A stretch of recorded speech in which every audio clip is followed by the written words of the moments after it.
cả bùa bao nhiêu yêu xin dài chỉ bỏ cả hai ly cha cháu con vì tia cái lũ chỉ trả ly cho trẻ trời ta kín gió lũ qua mùa vua cho tao to chỉ xa dài để có mũ lắng mua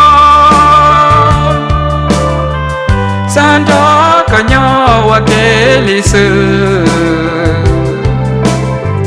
xa có chỉ mua lên từ lần đó nhỏ chia cuốn cho có và kể trong trái xưa mò lắng mua ta khi sáng gió lỡ nô ta tua chúa ca nông qua rõ ra trời lũ có mùa từ vua xí la có chỉ thọ thơ cú ma cho khá lo lũ có mò chỉ xa dài đèn đâu có mù li cha cú chỉ mua tu luôn thân gì li có lò làng mua có nhỏ cú ma cho khá lo lũ có mò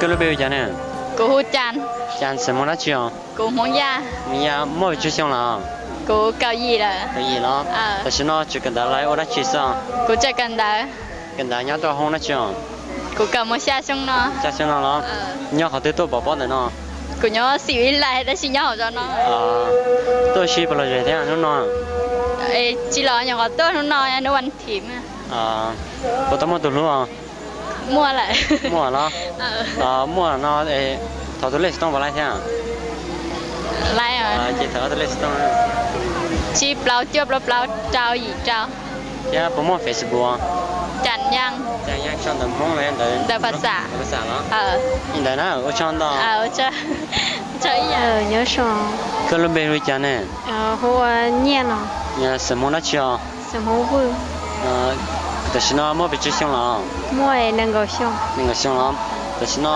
就跟他了要我来吃上 chỉ cần đó nè là ô té mình chỉ 了cái nhau họ tới tôi bỏ bỏ này nó nhỏ hậu sao nó sợ nhau rồi nó tôi chỉ nó bỏ rẻ theo chỉ là rẻ họ chúa tu luôn như là chú tôi chỉ tao mới từ lúc nó ứng rẻ từ lúc cho có bao lâu lại mà nó để chị thọ cái từ lấy xong rồi bớt tông chỉ nhắc cái gì bên phải chị thọ cái từ phải xem mà sao thì ăn gạo lì vừa xong để món nó xong để cao để món sao để món nó để nó là cho trong đó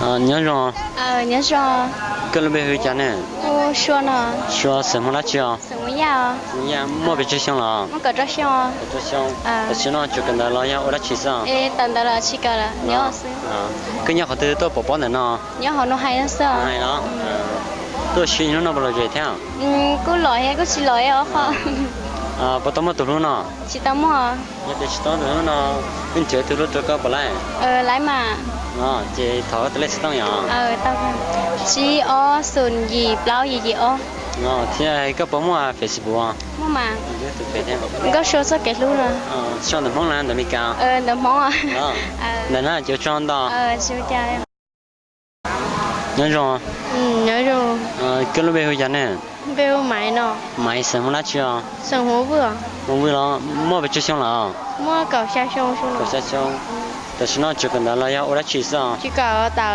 แต่แล้วตอนจะช่างนั่นแหละ nhớ họ tàu xuống nó ฉันเนาะก็ยังเขาตัวบอกบอกเนี่ยเนาะ nhớ để nó nhớ phần ngàm งานเนาะตัวชิ้นเราเปล่าเจ้าเที่ยว chỉ là đi นี่ก็ต้องมาตัวรู้อ่ะ chỉ tao hay không เนาะ这是他们都那人家都这个不来，来嘛。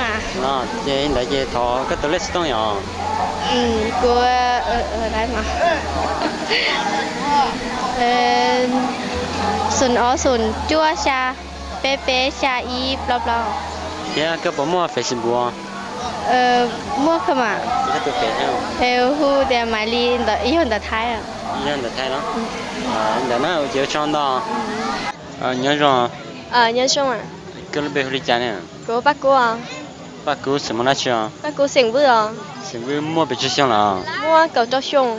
这香你好的都宝宝的呢， Nhớ luôn hai à? 人还呢，你人还搬得去啊？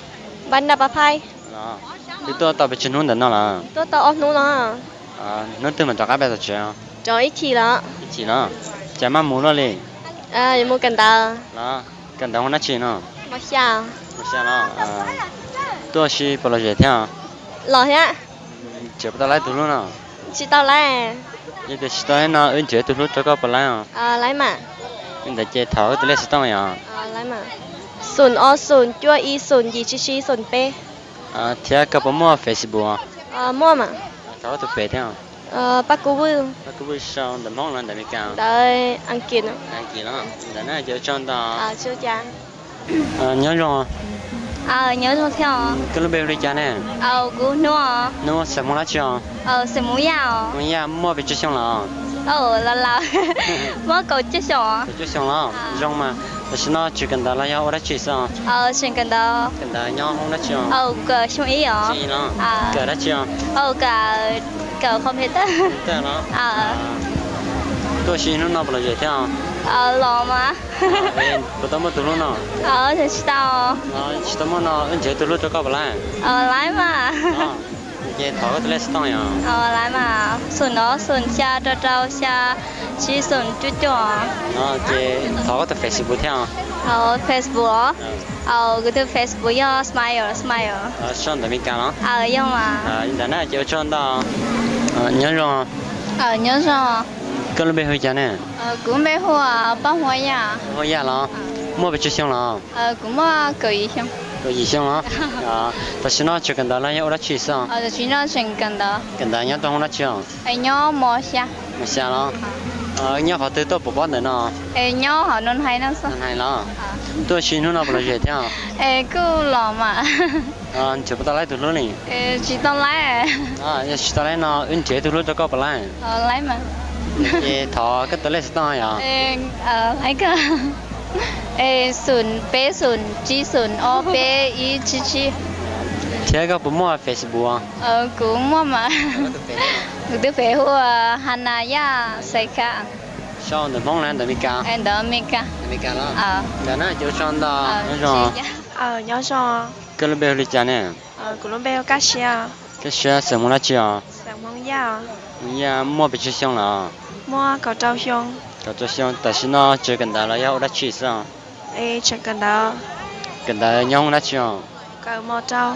我找了，多是过了热天啊， Cú lò trẻ mê mê thế. 跟人好多都不帮的呢， Nhớ nôn hay to.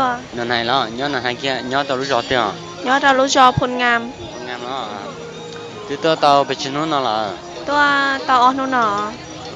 那对嘛，大家不去啊， Ý mi chỉ sao? 一起了，家妈没去了呢， Ta kỳ ở cần đó.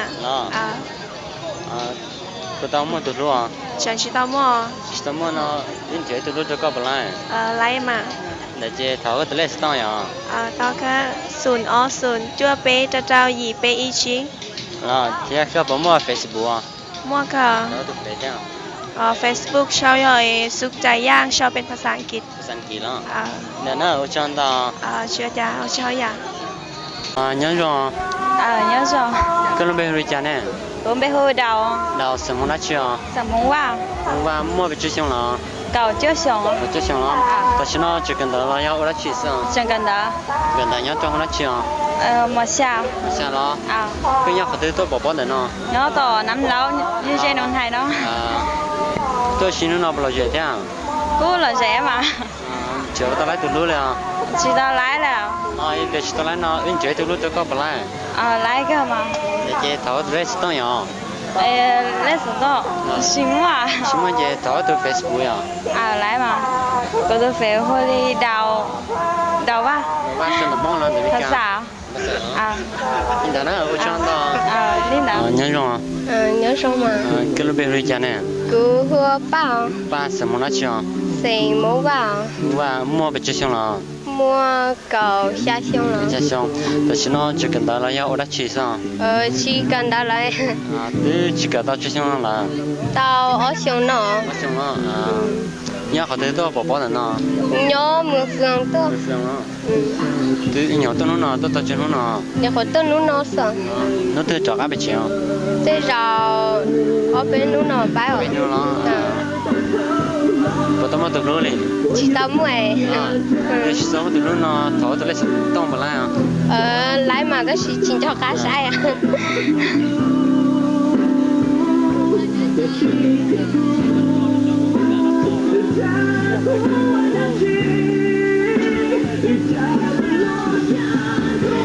Thực sự tôi rồi chỉ ở gì chưa xa bé trâu bé.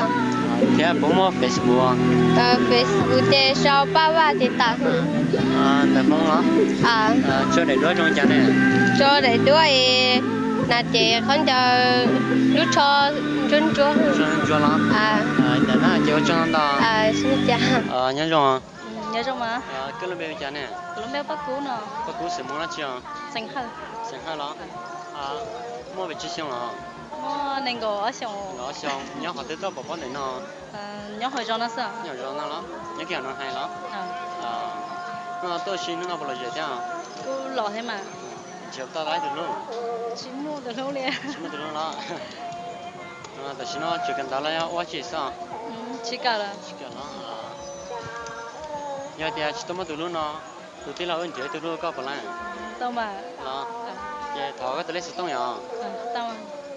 Cái số nhỏ sồn nhỏ sồn chốt lâu sồn nhỏ trâu sồn lâu trâu. Cái phong Facebook ha. Cái tụi Facebook. Tụi Facebook giờ con trâu luôn neng rồi. Con trâu luôn neng sang được mong đó. Để nó cho nó nhớ rồi. Nhớ rồi mà. Cái lúc bây giờ cha này. Cô hồ cắt xe nè. Xem mua lá chưa? Xem hôm qua. Hôm qua mua bị chết xong rồi. Mua nàng cầu gì xong á? Nàng gì xong rồi. Tại sao nó đã chết sao? Chỉ có đã xe nhỏ hả? Sao nó? Cái nhỏ họ tới đó bỏ bỏ nữa nó. Nhỏ tờ nan lâu. Nan lâu nó. Tôi xin nó bao giờ thế hả? Có lợi gì thế mà? Bây giờ có tao mua từ lúc nè. Chỉ tao mua. Đó. Thì chỉ tao từ lúc nó ứng chế từ lúc cho các bạn lại. Lấy cơ mà. Chị tháo từ lấy tao nhỏ. Từ lấy tao. Chỉ gì, bé gì, trâu gì, sườn lắm. Thế các bố mua Facebook à? Mua mà. Từ phía sau các xe ba đó thì sau phát sáng. Để nó ở trong đó. Chú cha. Nhớ rồi. Nhớ rồi mà. Cái lúc bây giờ cha này. Cái lúc bây giờ bán trà. Bán trà xem mua lá chưa? Xem không giao. Dạ, mua bị chết xong rồi. Mua cầu gì xong rồi. Cầu gì xong? Nhau họ tới tôi bỏ đến nó. Nhau họ nó hay nó sợ. Nó hay lắm. Tôi xin nó bao giờ thế à? Cô là gì mà? Chưa bắt đầu lấy từ lúc à? Chỉ tao lấy à. Tôi chỉ tao lấy nó ứng chế từ lúc cho các bạn lại. Lấy mà. Để chị tháo lấy tao nhỏ. Lấy cơ. Sùn bé sùn ở gì sùn y ở bé chưa? Thế các bố mua Facebook à? Mua mà. Sau thì sáu hôm công ty giang phải sáng kỳ nữa. Sáng kỳ đó. Để nó ở trong đó.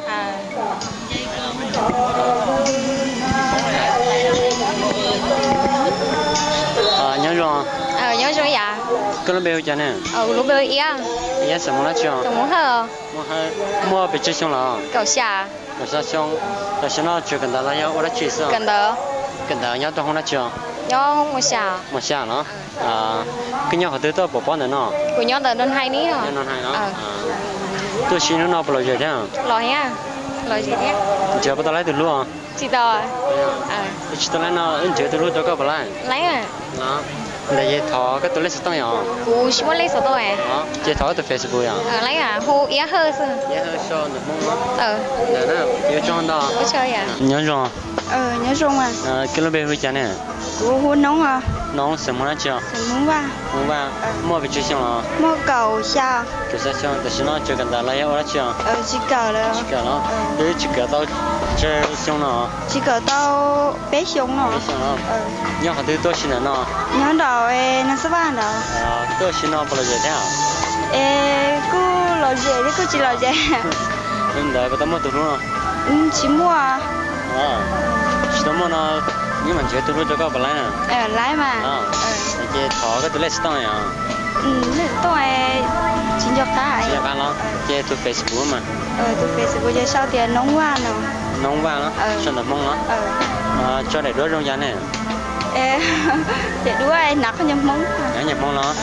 Để nó chơi cho nó nhớ rồi. nhớ rồi. Cái lúc bây giờ này. Cô chưa. Chưa sớm muốn đã chưa.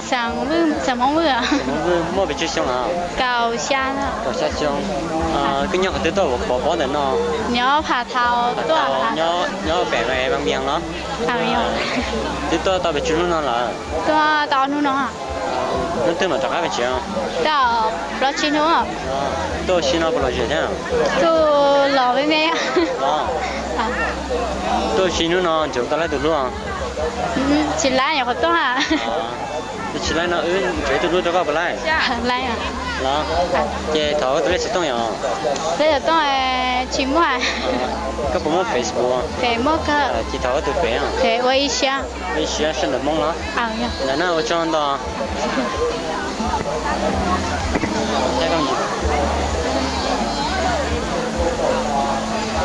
nhớ rồi. Nhớ rồi. Cái lúc bây giờ này. Cô bây giờ. Bây giờ sớm muốn chưa? Sớm muốn rồi. Mua bị chưa xong rồi. Mua cầu gì à? Cầu xong.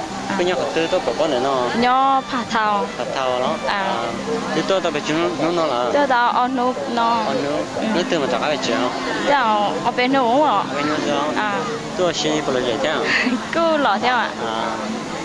Chúng ta lấy từ nó. Chỉ tao lấy à? Chỉ tao lấy nó, nhưng chơi từ lúc cho các bạn làm. Tao mà. Nhưng để chơi thỏ từ lấy stone à? Từ lấy thỏ đó. Đó.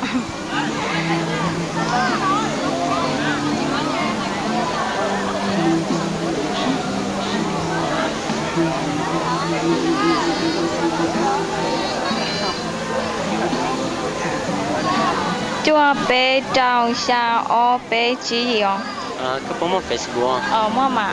Cái từ Facebook. Sao gấp món không? Gấp món nó. Sao được món là sao được mi cao. Được món hả? Món nó. Để nó ở trong đó. Chưa cha. Nhớ rồi. Nhớ rồi. Cái lúc bây giờ này. Cô lúc bây kia. Dạ sớm muốn chưa? Sớm muốn. Muốn ra nó.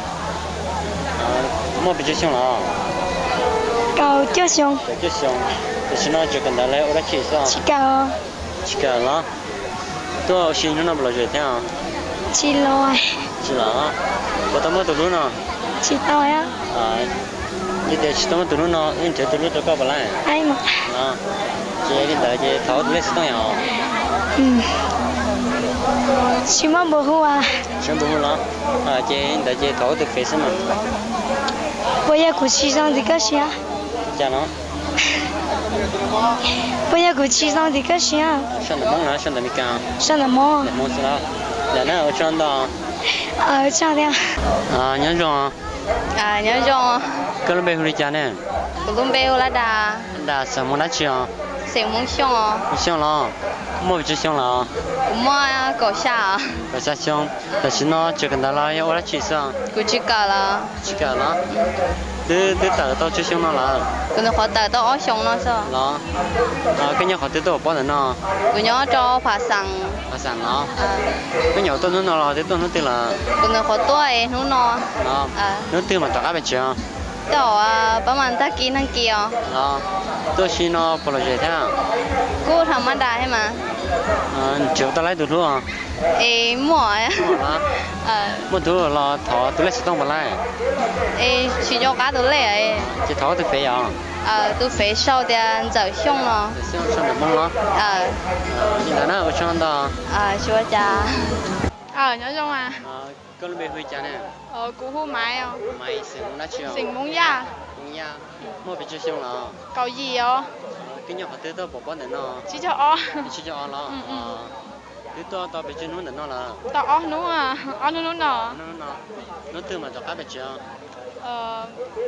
ở bên nó à bay tôi xí vào rồi thế à chỉ lò he chỉ mua cú chỉ lò tao mới từ lúc nào chỉ tao à tôi chỉ tao nó anh chị từ lúc cho có phải là lấy cái mà chị thở tôi lấy tao nhỏ lấy tao nhóc ra auto phí lấy cái không có muốn nha không nha sao đầm mông là nó ở trong đó ở cho nhớ rồi nhớ trong có lên bêu chả nè cú hôn cha nó sớm muốn chưa đầm mông vào cứ có bị chút xong lại nè cầu trao xong cầu cho xong đó tôi ở xin nó bảo là gì thế à cú lo gì mà cái nhau họ thứ tôi bỏ này nó nhớ na càng đó thứ tôi tao bị xin nó nào tao on nó nó từ mà cho các bạn chơi tới giờ văn phá hạt đến nữa tôi xin nó chụp tao lấy từ lúc liền chị tao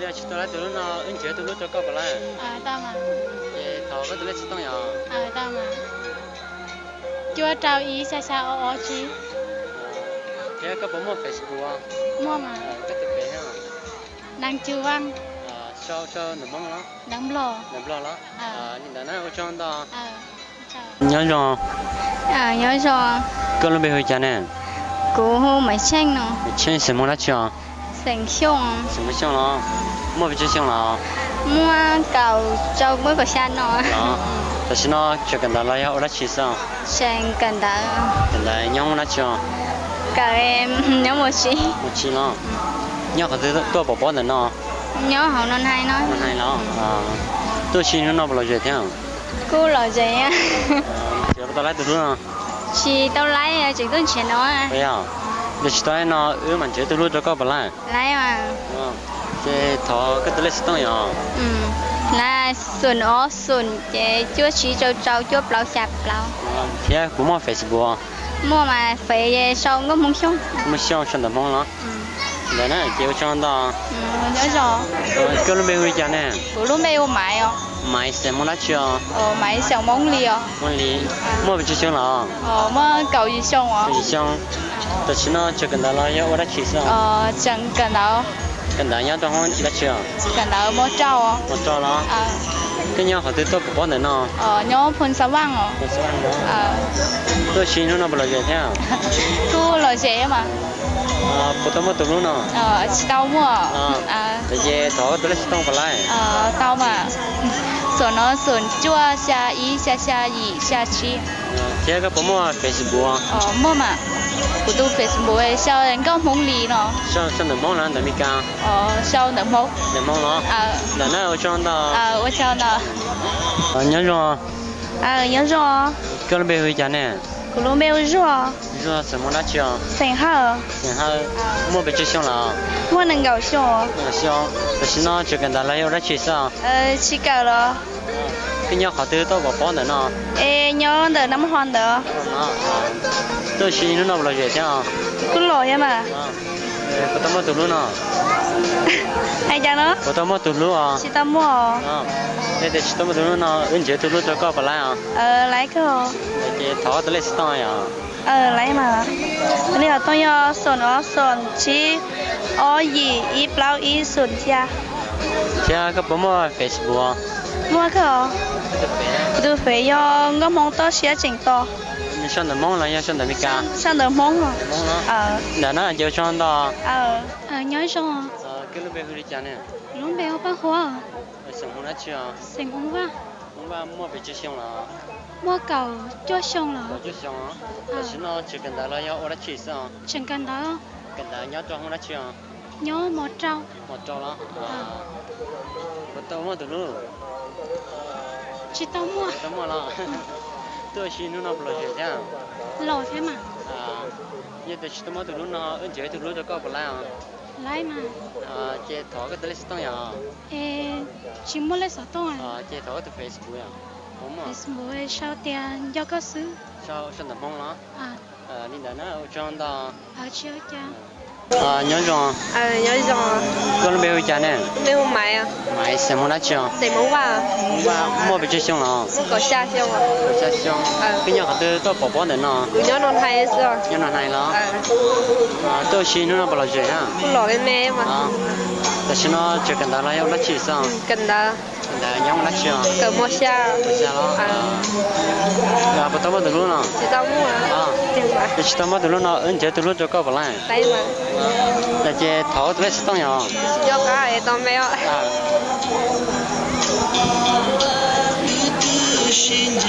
cái sựต้องยอศูนย์ศูนย์ชั่วเปล่าศูนย์หยีไปเที่ยก็บ่เฟซบุ๊กmua mà ท้อตัวเฟซเนี่ย tu phê cho tu vì để khi tôi khỏi để tu thì để văng được à ช่องอันเดล่ะแต่เนี่ยช่องดอ我就呀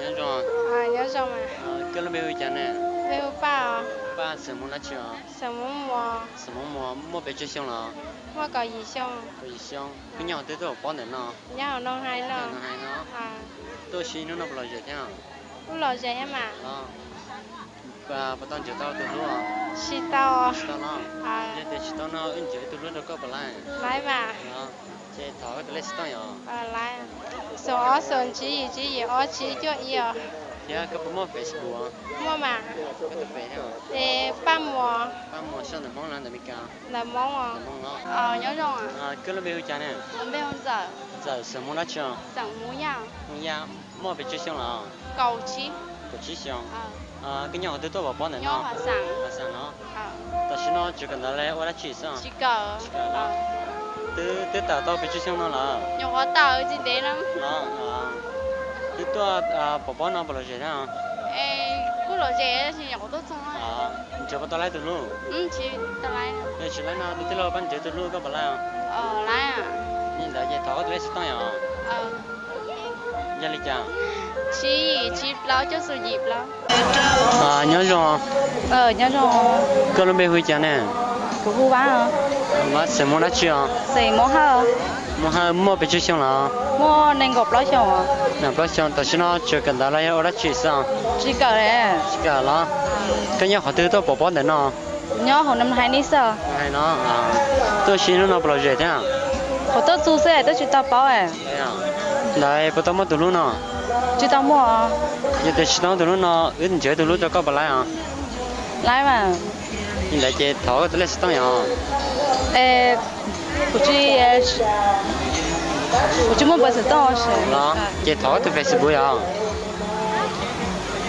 chế tháo cái từ Facebook à对呀sau bán hơn đó sau là món này để mình cá tổ khó hao cho sau phát sản kia đó là nó ở trong đó nhớ rồi mà cái lúc bây giờ này cũng bây hồi giáo xem nó chưa xem mua mua bị chơi xong rồi mua nên cầu ở xong đó xong tại sao nó quá chỉ sự chờ tới tội cờ đỡ cần đợi nhau cho họ tiền cờ mà hay thế này cô không sao rong hàng nhà cái nhau họ tôi xin nó nè để nhóm đời nên hay nó sao tôi xin nó bỏ rồi thế à xin lỗi ai à bố tao mà được luôn à chị tao mua giờ thì tao mà nó tụi tôi làm để bán chế tôi cho có bỏ lại đấy mà nhưng tại chế sao tháo từ lấy tao nhở cô chỉ mua lấy tao nó chế tháo từ Facebook nhở Facebook huề ba giáo hơn sao để món là để mình cá đợi phải sao để nó chế cho đó cho chế tên tôi sang toàn thành anh chị nhớ rồi nhớ rồi mà cái lúc bây giờ này con gấu liều cái ly xem món đó chưa con hả mua bị chết xong rồi cầu chi cầu chi xong rồi tại sao nó chỉ cần là ở đó chỉ sao cần đợi mà cần đợi nhớ tao không đó chưa mua xì mà xí đó tôi xin nó bao giờ thế à chỉ lòi chỉ muaตัวcô cái nhà họ tự tôi bỏ này nó nhớ rồi nên hay nó này á tôi tao mua từ lúc nào chỉ tao chỉ tao mua từ từ là bán chế từ lúc tôi có vào lại à lại mà để về tháo từ lấy tao nhở chỉ mua lấy tao nó để tôi mua Facebook mua mà chế tháo từ Facebook Lily Lily đó đúng rồi xong đúng rồi đó nhưng đó là chế ở trong đó đó là có chi trong đó thọ cú ma cho khá lo lú có mò chỉ xa dài để nó có mù li cha cũ chỉ mua tu luôn thân chi lý có lò